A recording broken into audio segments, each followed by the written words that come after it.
This line tracks the rise and fall of inflation, the rate at which prices increase across the economy.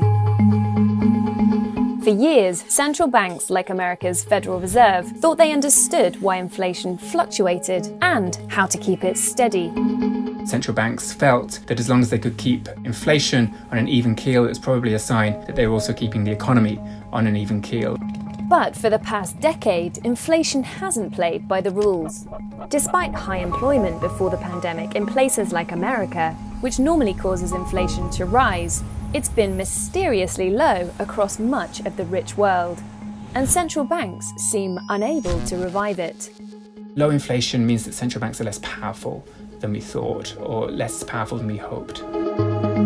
This is particularly worrying as the world faces a period of profound economic uncertainty, making it more important than ever to solve the great inflation mystery and repair the global economy.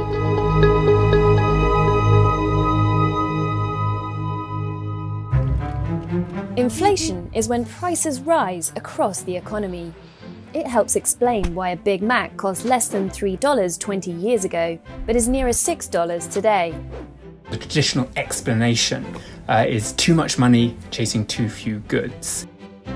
According to this logic, if a central bank prints too much money or makes it very easy to borrow money by keeping interest rates low, then prices will rise.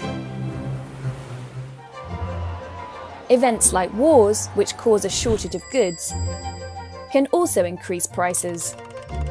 So a little bit of inflation doesn't really hurt anybody, but when inflation is high and volatile, and when it's unexpected, it can do a lot of damage to the way a capitalist system runs.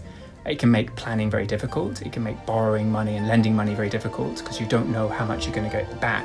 And so in countries that suffer high inflation, you see a breakdown in long-term borrowing.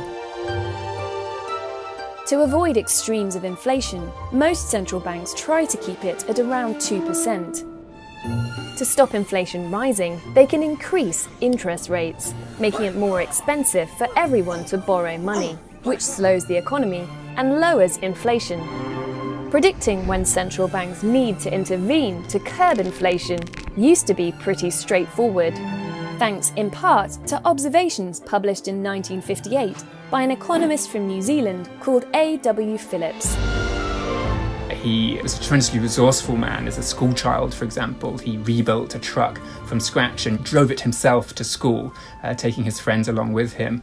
He was also a prisoner of war during the Second World War and famously created some secret radios and tea heaters. Phillips observed that wages in Britain tended to rise faster if employment was high. He plotted the relationship between salary rates of change and unemployment levels on a graph to produce what is known as the Phillips curve. The Phillips curve was used by central banks to help predict inflation, as if lots of people were in work and wages were rising, it tended to lead to price increases. If unemployment's low and wages are therefore rising faster, that puts upward pressure on costs, and firms will feel confident passing those higher costs on into higher prices because the economy is presumably doing quite well. The opposite is also true.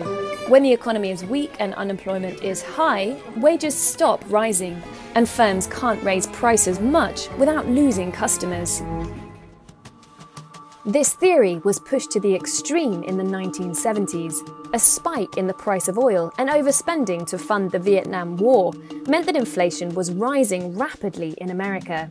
So Paul Volcker, the head of the Federal Reserve, raised interest rates to a record 20%. This huge hike in interest was known as the Volcker shock and brought inflation down by the 1980s. Labor leaders are increasingly speaking out about the credit crunch policies of Mr. Volcker's Federal Reserve. It created mass unemployment in the US, but it did ultimately have the effect of curbing inflation, and as a result, inflation did come down from double digits.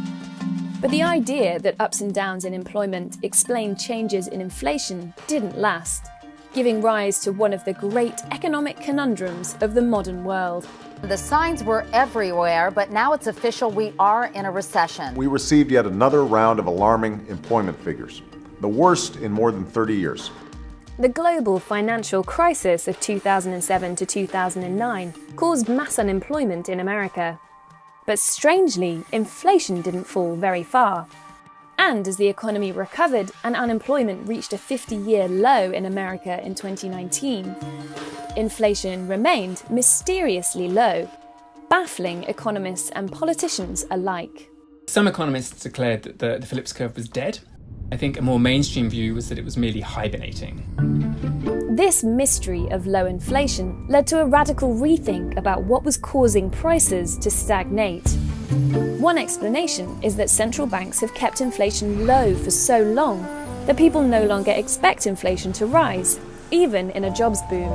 And firms are more reluctant to raise their prices or wages if they don't expect anyone else to do the same. Another theory is that globalization has helped keep prices low, because it's led to an influx of cheap imports. Central banks have run out of room to cope with globalization because interest rates have been so low since the global financial crisis. And so if you do get downward pressure on prices from, for example, manufactured imports from emerging economies, central banks don't anymore have the room to offset that by allowing other prices to rise faster. Other economists say that because firms didn't cut wages much during the financial crisis to protect worker morale, they didn't raise wages much during the recovery, and this slowed inflation. Pay and inflation would eventually rise, but it would take time. And before inflation had the chance to correct itself, the pandemic hit. But an unexpected outcome of the disruption caused by the pandemic might actually help raise inflation and get it back on track. Well, the US Senate has unanimously approved what is essentially $2 trillion of economic triage. Lowering interest rates almost down to zero. The pandemic has led to far greater cooperation between central banks and governments. As central banks have printed money, governments have offered stimulus packages, ensuring that people are able to spend it. If governments can borrow and spend in knowledge that they won't put upward pressure on interest rates because central banks will stop that from happening, then that should be quite a sort of powerful stimulant to the economy. This cooperation could not only be enough to pick inflation up off the floor, it could also help repair the global economy. I'm Simon Cox, Emerging Markets Editor of The Economist. We've written a series of articles looking at the basics of economics and how thinking about that is evolving. You can read more at the link opposite. Thanks for watching.